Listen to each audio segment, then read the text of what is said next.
everybody. Thanks for joining our second webinar. We're super excited about it. So today we're going to be talking about how to make classic lashes appear fuller. And with that being said, the webinar, if you've missed it, you weren't able to attend or anything like that, then you missed the promo code at the end. However, we are making exceptions, and if you do go on and request to see the webinar, you can then get it from Kirsten at info@houseofglam.ca, and she will send you the promo code for 25% off flat lashes and adhesives here at House of Glam. But you will have to take a video or a picture of you watching us and tag House of Glam in it. So make sure you tag us at House of Glam Studios _. So me, if you don't know who I am Diana, and I'm the Director of Product Research and Development here at House of Glam. I'm also a global lash educator as well as brow lamination, and I have dipped my feet in the fun sunless tanning. And this is my best friend and business partner, Kristie. Hi. So I'm Kristie, Director of Operations. My Instagram is influential_artistry. And yeah, I feel like I'm a jack of all trades around here. You totally are. So we're going to talk about how to make classic lashes appear fuller. It can happen. It is a thing. People think classic lashes can't look full, but they totally can. So we're going to cover over an intro, recap of classic lashes, the lash cycle, lash charts, mixing curls, lengths, and diameters, the corners, taping up, access to the lash, products, and the main takeaways. And then at the very end, you get your promo code. Alrighty, so if you are watching this, you more than likely are a lash artist or an aspiring lash artist, whether you're trained in classic lashes or volume lashes. I'm just going to do a little quick recap. Yeah, a recap of classic lashes. So classic lashes are 1-to-1 ratio. We use round lashes or flat lashes. So the classic dimensions range from 0.1 to 0.12, 0.18, go right up to 0.25, possibly 0.3 back in the day, but we definitely don't use them here. No, and we do not recommend that you would use anything more than a 0.2 on somebody, because I am yet, after 8 years of lashing, yet to see somebody that can handle a 0.25 or a 0.3. Yeah, they are yucky. Yucky, they're but yucky. To each their own. But we always put the safety of our clients' lashes first, and as should you. So we highly don't recommend it. If you ever do come across somebody with lashes that are thicker than a 0.2, please send us a picture. We've got to see it.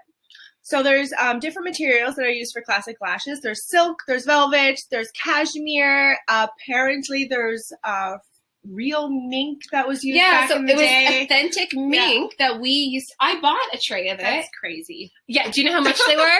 They were $120 for one tray of lashes. Right now, you can get them for like $20. Yeah, right. But these aren't real mink. I feel like that is frowned upon now. Hey. Yeah, we don't use any products real that animals. No, yeah, we do not do that. We try to keep everything as safe as possible. Not to mention the allergic reactions people would have if they put fur on their eyes. So exactly. So there's round and flat. We went over that a little bit. Yep. Flat. So when it comes to flat lashes, they have a little bit more surface area, so when you're looking down at the lash and looking at someone's eyes, then they definitely look a little bit fuller. Hey? Yeah. So like the base is like taper off into like a flat section, which gives it like that really dark lash line, right? So we don't use classic lashes for classic round lashes for classic set. We always use flat lashes because it just provides so much more added benefit. Like great for retention too. Right. So I want to talk about that a little bit. So with retention, there's more surface area. So there's more bonding area where the adhesive is on the top of the lash or bottom of the lash, wherever you want to put it. There is more bonding points of contact. Right, exactly. So then that means your retention is going to be superb, which we love. Everybody wants the best retention, right, guys? You obviously know what the lash cycle is. If you don't know, please send me a message and I'm happy to assist you and teach you all about it because I do love this and it's something I'm studying in school. So anagen, catagen, telogen lashes. You have your baby lashes, anagen, catagen, middle, telogen, the big guys. Basically, we were always told back in the day, and even still today I see in some lash groups, don't ever lash anagen lashes. That's not true. That's a myth. We have evolved in our industry and we now know the science behind it. So when you're applying lashes to an anagen lash, you would use a shorter lash or a thinner diameter, whatever it was. You have to use something that's compatible to that person's lash. And we're going to talk about the lash chart in a second, which is what you can use for a reference. However, you want to remember that the telogen lashes, the longest ones, are the ones that are going to be coming out the quickest. You don't know if they're going to come out the day after you did a full set or fill, or a week from then, or 2 weeks from then. You have no idea.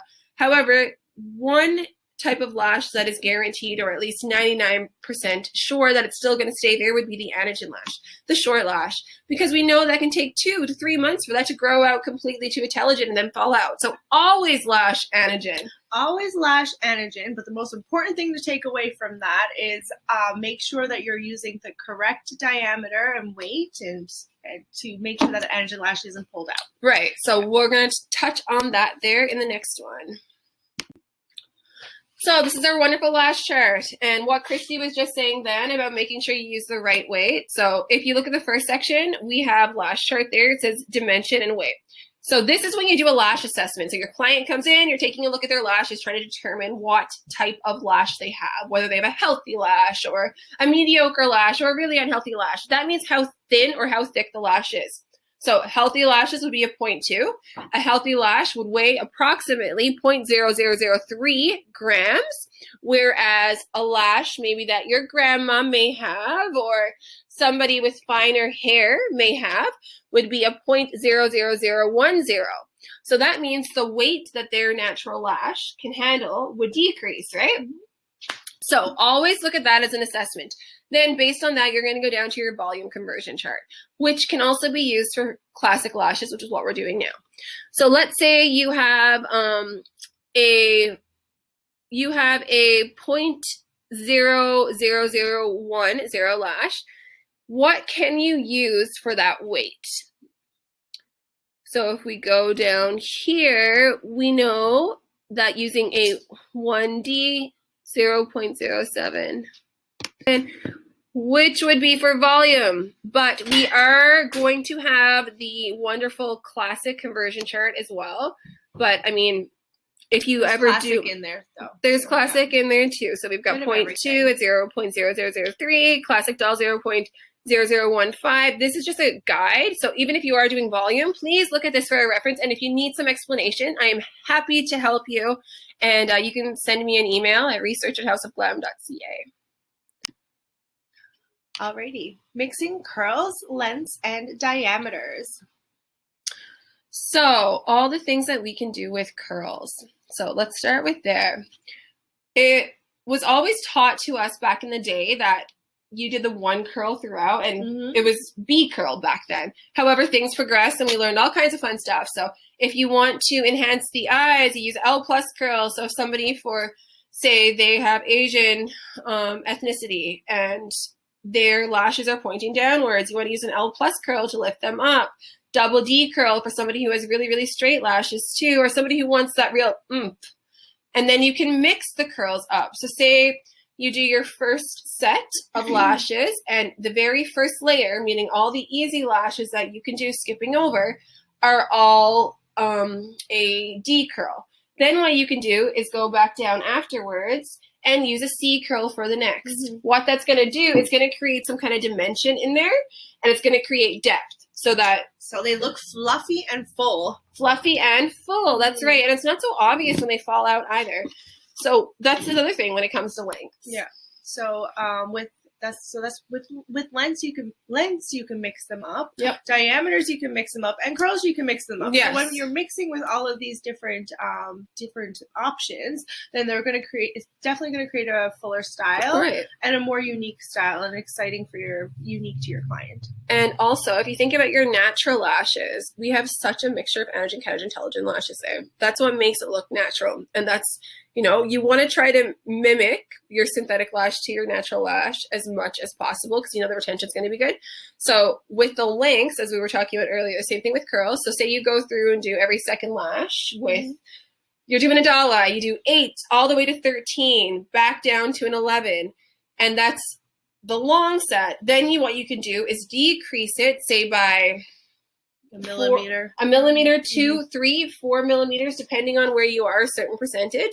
So if I were doing 8 on the inside corner, I would take that down to about a 6. That's about 2 millimeters difference. If I were doing a 13 on the very, very top or the longest part of the lash, I would probably take that down to a 9. And you can do that for many layers too and keep going. So then it's super dimensional. Yep. And then the other thing with the diameters. So we have, we say use a 0.12 and then you have a 0.15. And if you have those anagen lashes on the bottom and you're lifting up with tape, which we're going to talk about a little bit more afterwards, then you can put those smaller diameters down on the bottom and then you're still getting a full nice set. Right. So with using thicker diameters and shorter lengths, that they're dense too. They are very dense. And because we talked about earlier how anagen lashes are the ones to stay, even when these long telogen lashes fall out, those anagen babies are still going to be there, and it's still going to make your client's lashes look like they're that much more full. And also, if like people come in, sometimes they don't know what they want. They want really, really long lashes, but they don't have a whole lot of lashes. And they just want classic. You have to tell them that, like, hey, like they might look a little bit spidery and a little bit sparse. So sometimes it's better to have like a little bit shorter and they appear more full. Yeah. Or even if they do want it to be a little bit longer and you use a thinner diameter, like a 0.1 to make them longer, and then go back through the second time with all the shorter lashes. And use a 0.2 and make it short, kind of still thing. You get a dense lash line. Like and that's the goal. Okay, so we're gonna skip on over to the next. This is our favorite. These are the corners. Alrighty, corners. Look at her face light up. She loves corners. So inner and outer corners are really exciting. So you have less lashes. They are less dense, and the inner corners and the outer corners are a little bit sparse. Thinner, shorter. Yeah. But so that's why people say, oh my God, like leave them out. You can't do those. But they definitely can. And it's even more important to do those. And you should. Inner and outer corners. If it was the law, I would make it like a legal thing. You have to do the inside corners and outside corners. I find it so sad when I'm looking at a set and all like you can just tell that every single lash is lashed in the middle. And then the inner and outer corners are left out. And I'm like, because then you don't get that really long, dense lash line. I think one of the biggest troubles is, like, this is why people are watching this now, is because inside corners and outside corners are so difficult. Yeah, they are so hard to do. But they don't have to be. Right. So we have some techniques for that, right? Yeah. So let's go over some of the techniques we have for the inside and outside corners. But before I do that, there's one thing. The goal with inside and outside corners is that horizon, right? So what I mean by that is if you're placing the lash, and say you're using an isolation tweezer that is a straight or curved isolation, you could use a different tweezer. You could use a pickup tweezer. Pickup tweezer on the inside corner or outside corner will separate the lashes more to know that you're isolating properly. Then when you go to take the flat lash and push it down, rather than keeping it perfectly straight, you're going to push down and push out for the inside corner. Push down and push out for the outside corner. When you do that, it creates this beautiful horizon. Beautiful horizon. Horizons. Okay, taping up, taping down, taping everything. Taping is so important. Taping your face nowadays. People are they're doing these things. This taping thing, whatever. But yeah, like first of all, obviously having a good base is super important. So you obviously want to have like your iPad situated properly, and you want to have tape to make sure you're covering all of those baby lashes. Because of course, if you run out of time trying to adjust tape and everything, and trying to get lashes that are underneath the tape, then you're not going to get a full set. So. Right. And there's different ways to tape. So it's like, say if you take a piece of tape that isn't so sticky, and you place it down directly on the top of the lash after the pads are there, obviously. You take your tweezer and you go through picking up the lashes like every fourth lash or so. That's also going to create more texture, especially if you're using different curls and different diameters throughout. It's also going to help with your isolation to speed up your set, and so you'll have more time to work on that set. Big time, 100%. And also with the inner and outer corners, if you put a little bit of tape on the inner corner and lift up, or use your finger, then you can manage to place the lashes on the tricky lashes that are in the inside and outside. The whole purpose of the tape is to make things easier for you. So if you take a piece of tape, put it on the inside corner, pull it out, that's so that the inside corner isn't going inwards as much or downwards as much, and it's making it easier for you to apply a lash as close to the base as possible without touching the skin. And your picture right now, the on Sarah, that's lifting up lashes, so you can see those anagen lashes down at the very bottom and be able to isolate them and lash them. Just making a note here, Sarah does not have any eyelash extensions on. She just has really long lashes, and she had mascara on that day, but I really wanted... They look like classic. They're not. I really want to show you guys, though, just the anagen lashes, like what Kristie said. Taping back, you get those little baby ones that are often hard to get. The other thing, too, with anagen, catagen, and telogen is you should always go with, like, what's easier, too. So telogen may be easier. Get the ones that are done easier, quick, except for the inside and outside corners. So that way, when you tape it back, it makes things easier for you with the difficult ones. When doing this, be careful with your tape because you do not want to pull off any lashes. So you want to support the lash while you're pulling off the tape with either a tweezer, or you can detack the tape before you apply it. Yeah, so we recommend detacking it on like a towel or a paper towel, something like that. Don't do it on your skin. You don't want to use your skin cells, especially not during COVID times. Yeah, paper towel is good. Paper towel is great. Or even like a clean bed surface, right? Access. So what do I mean by access? Access is how you're going to access the lash. So we often spend so much time as lash artists trying to make sure our client is comfortable, but if we're not comfortable, then we're not going to get the job done right. The placement's not going to be right. The retention's going to be poor.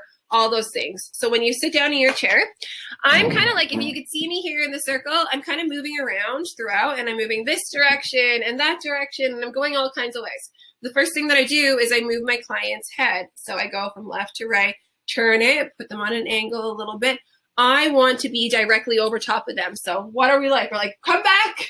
Come back to us. Come back. It might feel like at first that they're right on top of you, but you're going to thank your back will thank you. Absolutely. Back and eyes using magnifying glasses also really, really help. But mostly don't be afraid to turn right or turn left. And that brings us to left and right-handed, which is something really interesting. So the majority of us are right-handed. So if you're going to do lashes on the right eye first, and say you're using a tile, a glass tile down here on the side, what you're going to want to do is you're looking at the distance from the adhesive to the right eye. That's a very short distance. However, if you're still using a tile, going from the tile to the left eye is a much longer distance. That means that adhesive, after being dipped into the synthetic lash, is going to have more time to dry, and therefore the retention might not be as good on the left eye. So what we recommend would be to make sure you're using different techniques. So if you're using a tile over here, be versatile with what you're doing and be able to use a hand tile and an adhesive ring. Keep the distance shorter. So if I'm on the left side right now doing those sets of lashes on the left eye, I'm going to have a shorter distance. It's all going to be up here. My arm is also going to be resting on the forehead. So that has like a lot to do with the time as well. Like, I mean, timing is so important when it comes to lashes, especially when you only have a certain period of time, and then you want to get lashes as full as possible. So you're doing all of these little tricks to make sure they're getting as full as possible. Exactly. Yeah. So you have the time. Yep. Time is everything. Time is everything. And then brings us to products.